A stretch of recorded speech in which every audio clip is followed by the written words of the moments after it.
Hey folks, today we're going to look at Catan Season Knights, Legends of the Conquerors. Boy, that's a big name.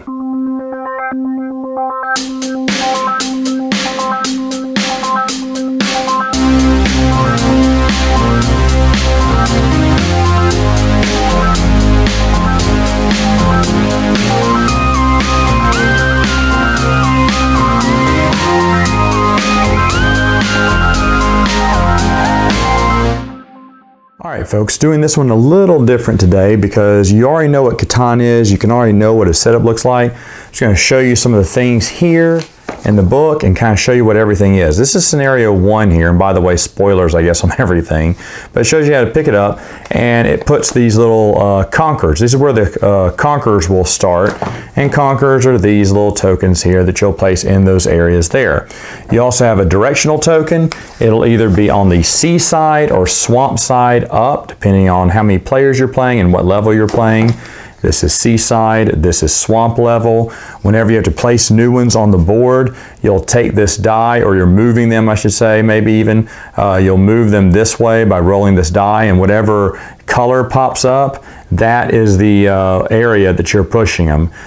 So if, let's say this is a raider here, or barbarian, if I rolled red, he would move to wherever, adjacent, like, the directional tile, there wouldn't be anyone on there, but he would move to wherever adjacent tile is matching this one. So if it's yellow, he just moves straight ahead, red up, green down, and so on and so forth. Now the game also comes with these little grayed out houses and roads. Basically it tells you on each scenario where you should put them each time, and that means at the beginning of each scenario you have to put one of your houses or settlements on this area and a road exactly where it's pointed and set up in the game. There are some scenarios where all two houses are going to be together. They put you close together in this game, all 4 players.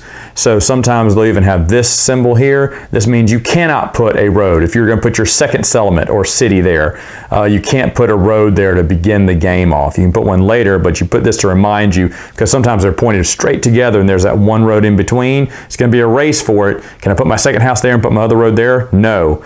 No roads in between. That's what that one's for.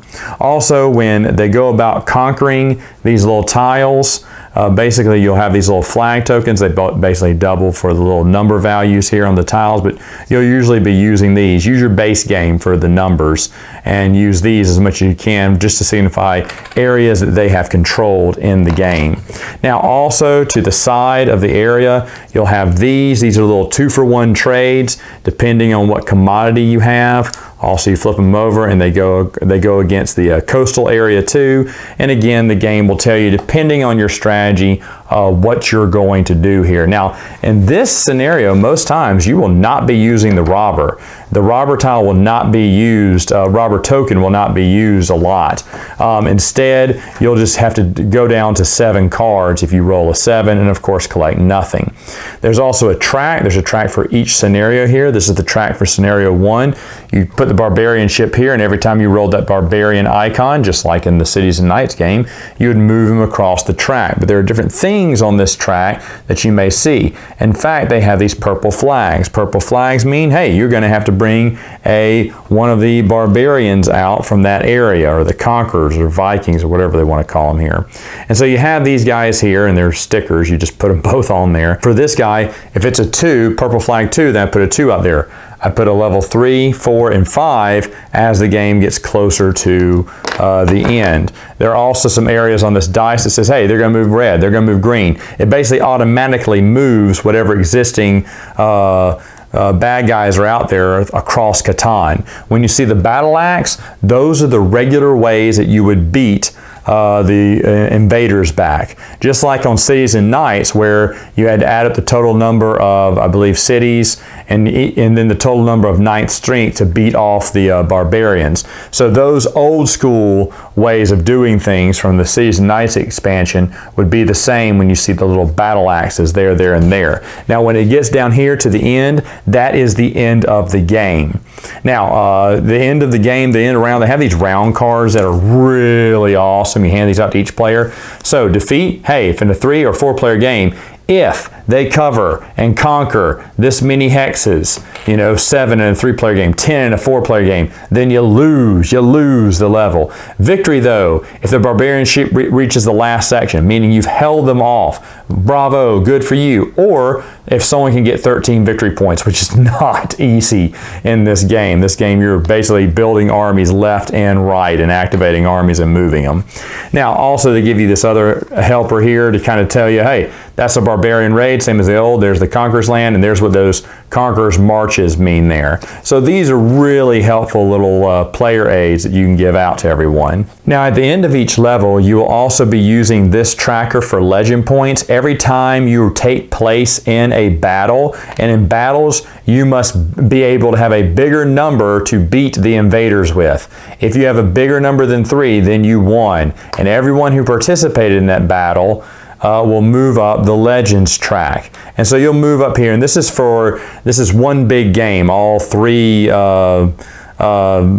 chapters here that you're playing, and legend points are what you are collecting. They have something on the back here that says, hey, here you go, there's your victory points, here's your legends points, here's your position on that legends point tracker. What was it? Now that says you can make a copy of all this here, but to be honest, I don't know, you just write on a piece of paper over the side. We didn't really deal with legend points. We were just playing for fun on each one, because it is kind of hard to win this game at times, because the invaders can really catch up on you. So here's the setup for Chapter 2 for a 4-player game. Again, you're going to need the base game and Season Knights expansion to play this. But as you see here, it has the same kind of gray buildings in the rows where you have to start once, has where the invaders are placed, has those little 2-for-1 trade tokens over the side areas here, but it also has amber and grapes here, because you are collecting amber and grapes. Whenever you build in an area and it produces something, you get a grape. Whenever you build a road or a house at one of those little corners, you will get the amber. These are things you can collect along the way. You can also trade them with other players. You know, you can trade grapes for sheep or whatever, or amber for wool, or rock or whatever. You can even trade them for 1-for-1. I need an extra grape, I'll give you an extra amber, which is usually how it's going to trade. You may not substitute these to trade for cards from the bank. These don't count for cards from the bank or anything. And this is the scenario tracker here. Of course, the barbarian ship will come here, and you're moving through, also doling out armies and pushing them across the board, as I said, by rolling this die and following the directional tile here. And when it gets to some of these card areas, there's a deck of cards that you'll be playing with in the game that if you pay 1 amber and 1 grape for, you can get. And these cards will help you greatly in battles. They'll ready knights available, or help you get extra points during victory or something. You can only buy 2 of them at a time when those pop up, but to be honest, get them. It's kind of hard to get, not hard, but you don't get much amber and grapes here, but when these points come up, you definitely want to cash them in and get those battle cards. They're going to help you out a whole heck of a lot. There are other things that come into play here, cannons and cavalry here. You have to build each one of these on land you own, or just over to your player area, I think, with wood and wheat for a little stable, or for a foundry, it's wood and rock or stone. And then that means you get the little horsey man and the little cannon guy. Woohoo! What do? Well, to move him costs a wheat, and to move the cannon costs a wood. But the cannon is a +1 in battles. So when you're going to battles, it's always good to have a cannon. You only get 1 of these each. So once you build it, it's done. And then and they even tell you here on the back what the horse can do. He can jump over an entire tile, so he can get you faster and get your armies faster across that board. So if you want to go and run and confront the enemy, and you don't want to waste time slow poking it around, he can get you there faster. Both of these are nice. Sometimes you'll use them. Sometimes they're kind of finicky, because getting wood all the time, wood and wheat, these are very every resource you're going to have to need, and so to move these, it almost feels like a wasted resource at times.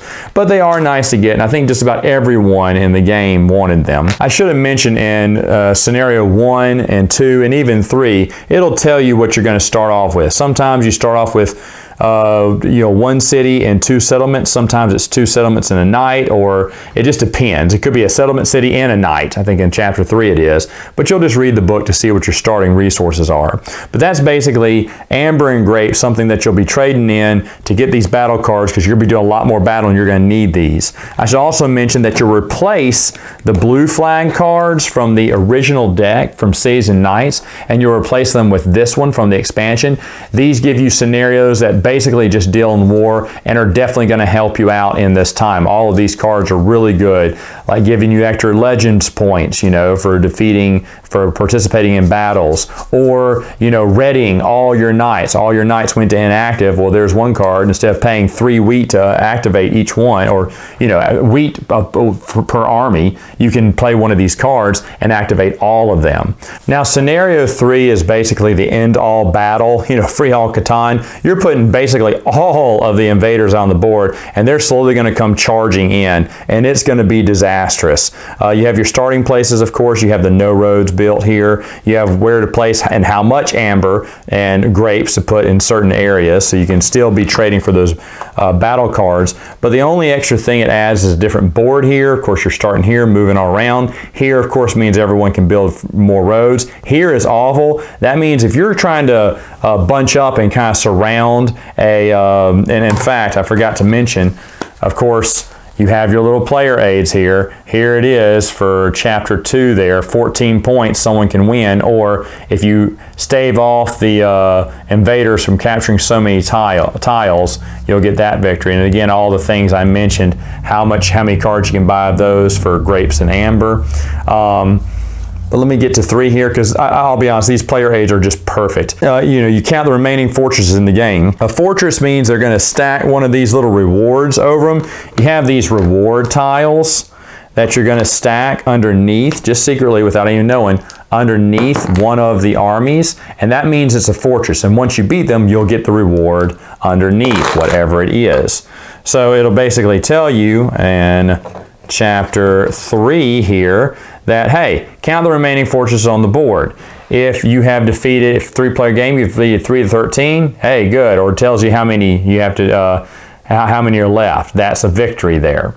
If you, it says the player with the most VPs will win the game. Now, early victory would be if they reach 14 points to win the game. Again, tells you about barbarian raids, talks about how to get the help, and then Conquerors fail, Eastern assistance, meaning those free roads you can build. This is one for just each color on the other color player. But here, Conquerors fail. Remove all knights and fortresses from intersections.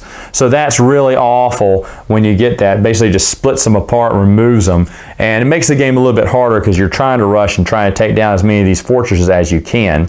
Now, the other thing that they have on the board here is if you're right here and you roll that barbarian tile icon and the red die was a 1 or 2, then that means the game ends immediately. Again, if you're right here and that red die is a 1, 2, 3, or 4 when you ran the barbarian tile, the game is over. The game's trying to end fast here. And if not, then you'll play one more round and that would be it.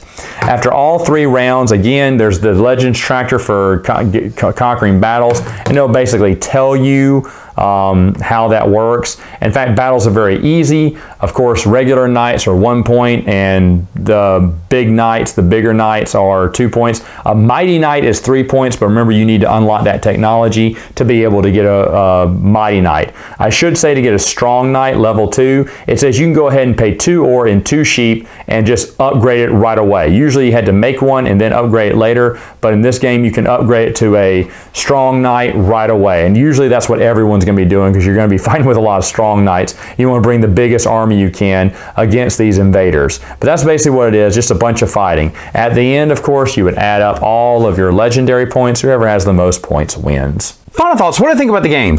Well, you know I hate Cities and Knights, so I got this thinking, you know what? I love Legends of the Sea Robbers. I think that was the one from the second scenario based off the first expansion, the Seafarers. I said, that was really fun. Maybe this one will make the game better.